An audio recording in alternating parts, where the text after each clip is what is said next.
let's get a good look at what kind of journalism Joe Rogan does. I don't know, which one should we start with? Let's do Weinstein. Let's do Weinstein and Rogan. Like, this is Bret making his comeback to Joe Rogan, or previously said that ivermectin is something like 100% effective in, as a prophylactic against COVID. So he's back to spread more bullshit. Yep. And here is Rogan going deep, doing some deep dive reporting. Let's put this up. This woman tweeted, "I will never regret the vaccine, even if it turns out I injected actual poison and have only days to live. My heart was in the right place. I got vaccinated out of love, while anti-vaxxers did everything out of hate. If I have to die because of my love for the world, then so be it. But I will never regret or apologize for it." It's a fascinating perspective. And it's also a fascinating perspective that this person claims to be about love, but has the most uncharitable view of people who didn't get vaccinated. All right, pause it for 1 second. Let me just say this. Like, I don't know that we have ever in the history of this program, we've done 12 years worth of shows, about 3 hours a day, 2.5 hours a day, ever tried to build an argument on one random person's tweet. Like, like, we'll talk about like Glenn Greenwald's tweets because he's got 2 million followers and he, is a big intellectual libertarian, voice who is, supported by and Thiel money and has come out and endorsed a bunch of right-wing candidates over the year, the past. And that's why he's an important figure in that respect. Rogan has a huge audience. But the idea of taking a random tweet, it's not like this person's a lawmaker. This is just a person who's expressing an opinion. But even that is like, that bar in and of itself is a low bar. But let's continue on with this. Let's see what his theory is about this. Everyone got anti-vax out of hate. The idea that I didn't get vaccinated out of hate, I find so ridiculous. Like, I don't hate anyone. I am a loving person. I do it on purpose. I go out of my way to be as charitable and as kind as possible. And when I don't, I feel very disappointed in myself. If I make any decision or a statement that I feel like doesn't align with that, maybe flippantly in the moment, maybe joking around, I'm very disappointed in myself. I'm very self-critical. When I see something like that, I'm like, that is ideological capture at its highest level. Because put that back up again. So what you're seeing, one of the things that she's realizing here is that there is a narrative. And one of the narratives is the vaccine might be bad for you. So she's saying, even if it turns out I injected actual poison, the idea that you wouldn't be upset that you were duped into injecting actual poison when you were thinking that this was somehow going to save people and save the world is so insane that wouldn't bother you. But you are uncharitably categorizing all people who are hesitant in getting an experimental medical intervention that's never been tried on mass amounts of human beings in human history, and that there's no long-term data to suggest anything. Safety, dangers, risk. Pause it for a second. I just say, like, the way that he's characterizing the vaccine in this point is descriptive of like a huge swath of our medicines. Like, these are the guys who are like serotonin uptake inhibitors. Like, we don't have, for some of like Prozac, we have 50 years of data, but we don't have 50 years of data for Wellbutrin.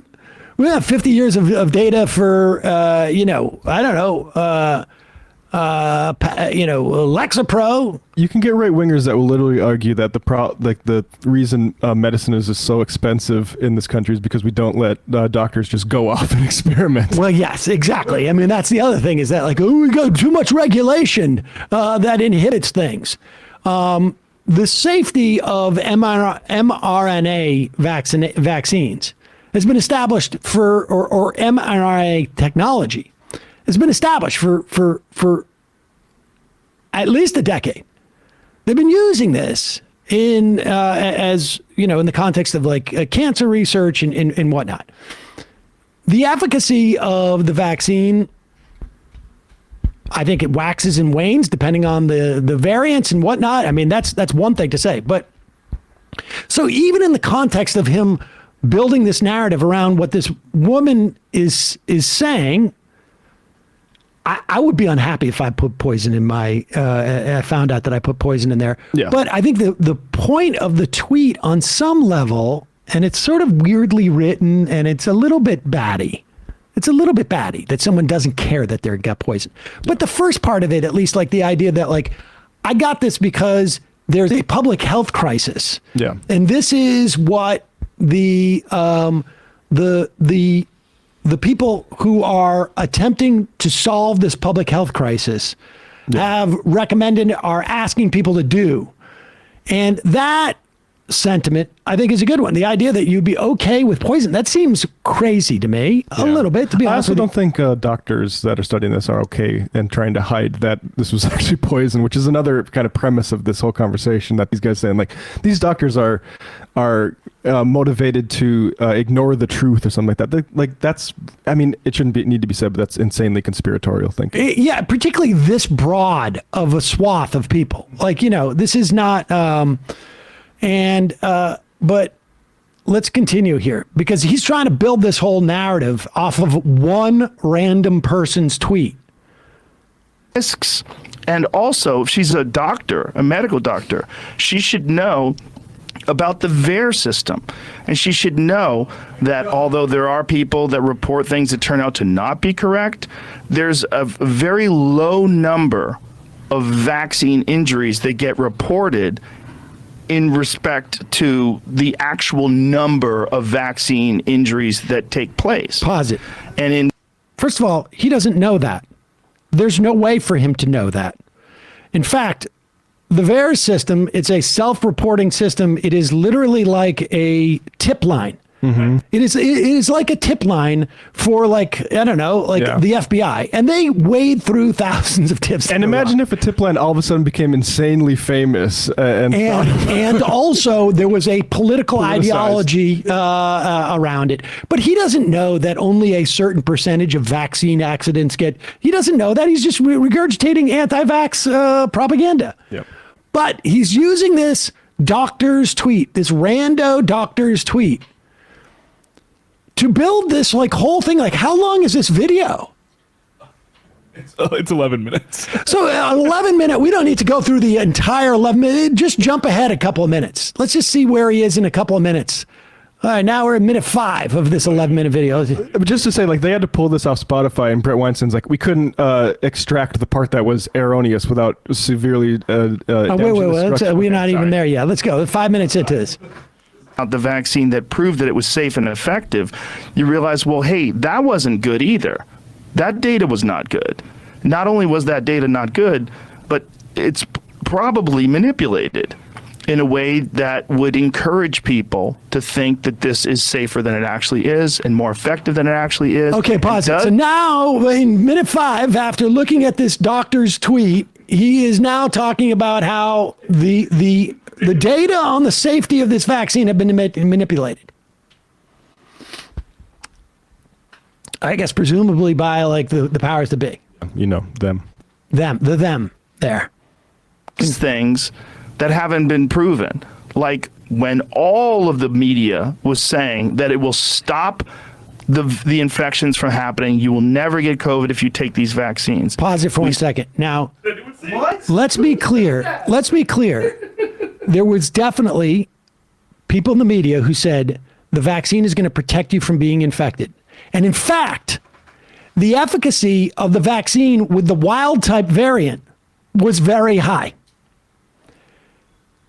It's also, we hear this every year. Get the flu vaccine. It will keep you from getting infected by the flu.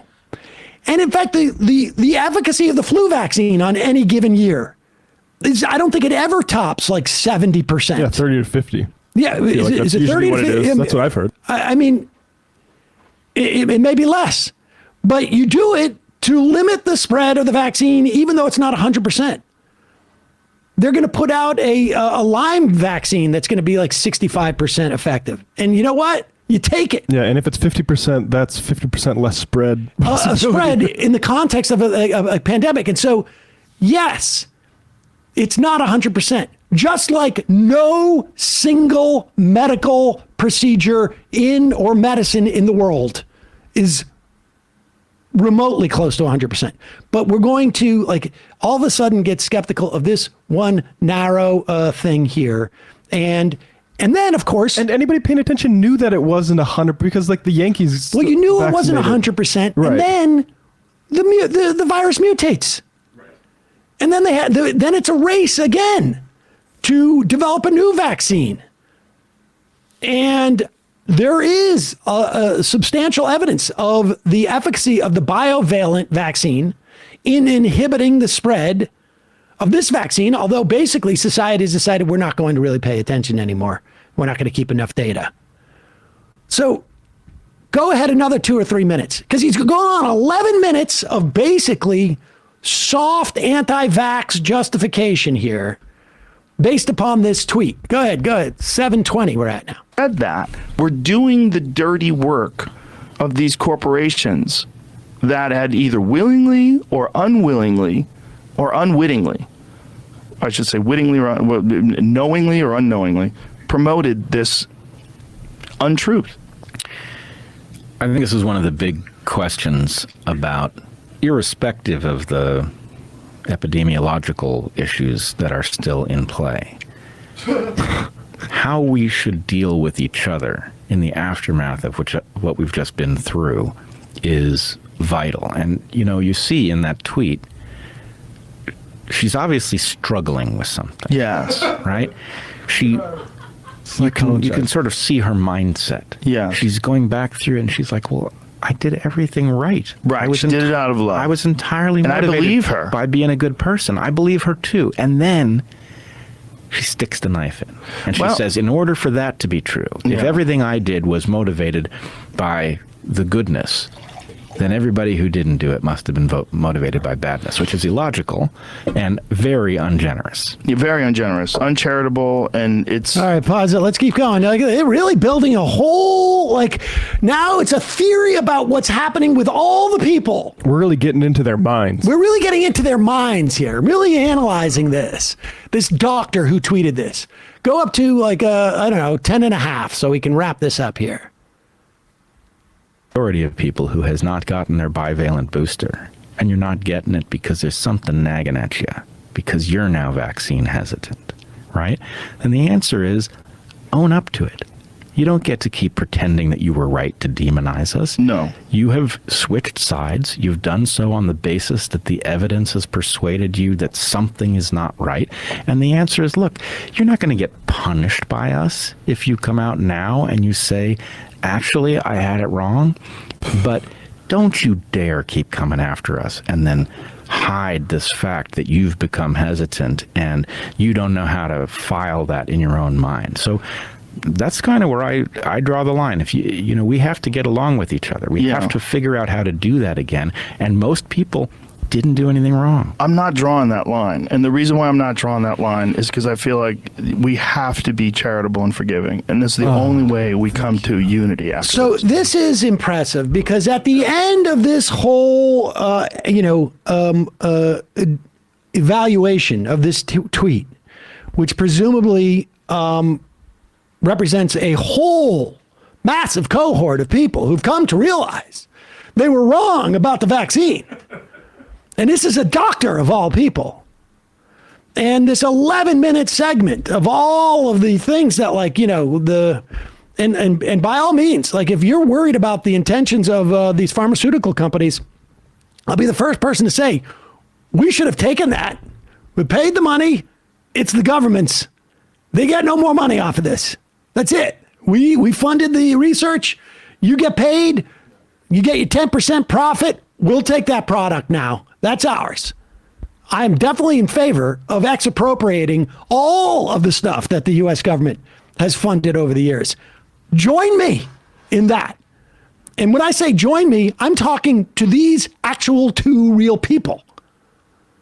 I'm using their actual real opinions that get broadcast to millions of people as the basis of my analysis and commentary. Whereas Rogan, a couple of days later, I was informed last night that this tweet is fake. The show was already out. We initially decided to post a notice saying we got tricked, then later thought it best to just delete it from the episode. My sincere apologies to everyone, especially the people who got hoaxed, the person who got hoaxed. Look, here is the bottom line. This enterprise, the Joe Rogan show, makes millions upon millions upon millions upon millions upon millions of dollars.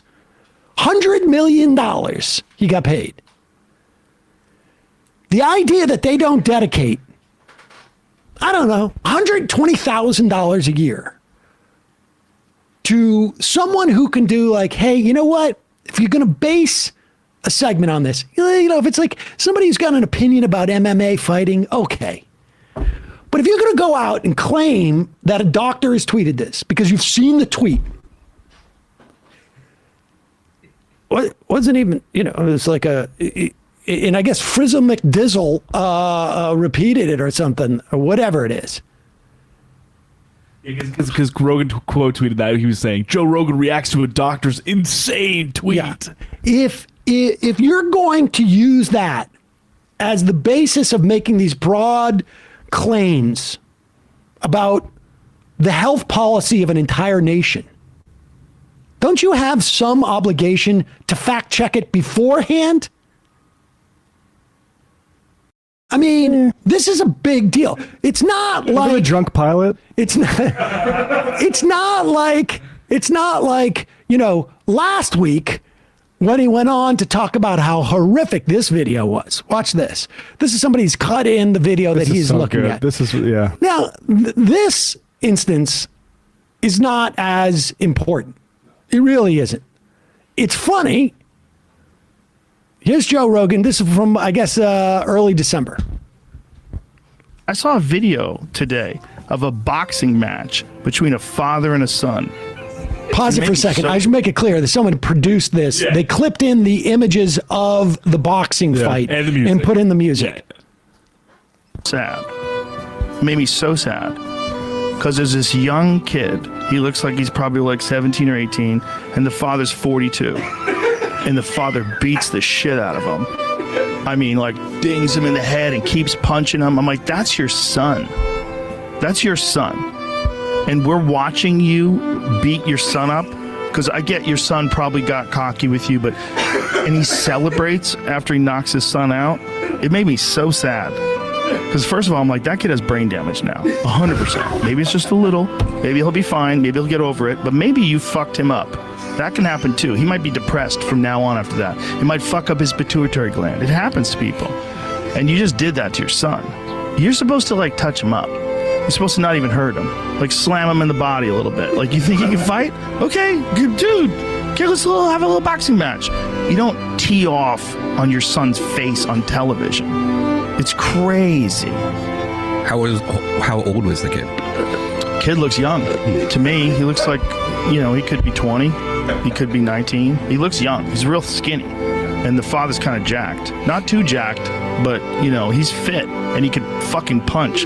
He knows how to box. And the son doesn't look like he has any idea what the fuck he's doing. I don't know what the thing was. Like, someone sent it to me. And they were, like, cheering that this old guy knocked his son out. I was like, you guys are crazy. That you failed. You failed as a man. Yeah, this is it. That's not exactly what was happening. It's not? What is it? They're not father-son. Oh, why does it lie? Because it says father knocks out son in celebrity boxing match. Gotta get somebody to click on this. Oh. This was like a YouTuber thing. This guy's a YouTuber and he's a YouTuber. I'm such a sucker. I mean, so it's not like you didn't have warning that you're a little bit of a sucker, and maybe at one point you can dedicate some of the $100 million you got to someone to check the factual basis. You don't get duped by a clickbait headline. Yeah, like, for a I mean, look, boxing match. like that, like the boxing thing is just funny. Right, And it's not harmful. But when you spend 10 minutes on a fake tweet to make an entire argument to justify anti-vax sentiment, and like some notion of how like this is evidence that even the people who took the vax understand that they got duped. Or the reason why they took the vax is because they were so ideologically wedded to the idea of a vaccine. Dedicate some of your money, if you are genuinely as like well-intentioned as you seem to think you are, dedicate some of your money to fact-checking. I can tell you, the annual revenue here does not equal what the daily revenue is on that guy's program. And we, within the limits of those resources, we try to make sure that we know what we're doing is factual. And we will not do it if we have any type of question. Do we make mistakes? Yes. But the more serious the topic, the more our bar is to even like address it. I mean, that's just the bottom line. Do you want to see another point in the Bret Joe interview where they talk about how they're immune to bullshit because they talk to all the best experts? Oh my God. I could have been one of them if I wasn't doing this fucking podcast. Okay. If I was just a regular comedian and that's what I did for a living, and I didn't pay much attention to alternative media and podcasts that were discussing this, and people like Peter McCullough or Robert Malone or all these people that were sounding the alarm. If I was one of those people that didn't have the access to these kind of conversations, I would not have a nuanced perspective. And if I had gotten vaccinated and other people didn't, I would be like, fuck those people. I would be just like people I know who I used to be friends with, who now hate me and are angry at me and talk shit about me online. And I forgive them because I would have been. You know what's amazing about this is all the shit that Rogan said when he was apologizing for putting out misinformation. I'm just a comedian. Anybody who listens to me is, like, it's a mistake. They're an idiot if they listen. I mean, he said that, well, I don't know, was it a year ago? Was it 6 months ago? Yeah, when all the Spotify stuff happened. And here he is understanding the power that is associated with the medium he is in. This guy, Malone, would be a completely outlier who would not exist in any peer-reviewed journals or anywhere like that, but for the medium that Joe Rogan has. And in fact, the platform that Joe Rogan provided. So he, on one hand, knows what power he has to shape the minds of people, but at the same time refuses to accept the responsibility there. And at one point, he's going to make the connection. If I refuse to take this responsibility, maybe the people who are coming on saying this stuff are also refusing to take the responsibility. I mean, maybe 2 + 2 will register in his head at one point. But at the end of the day, Joe Rogan could do what he wants to do. It's Spotify. Because they're the ones making money off of this. They're the corporation that are basically making their profits. They are privatizing the profits, and they are socializing the costs. Because the costs get spread out. That misinformation costs society. And it's really Spotify who should be held to account. They're publishing this stuff. They're the ones who are putting it out. They signed the paycheck. They're the ones who signed the paycheck. And so it is up to them to make sure that their employee is disseminating information that is at least, on topics of a certain import, true or researched or, then it won't happen. But that's what should happen.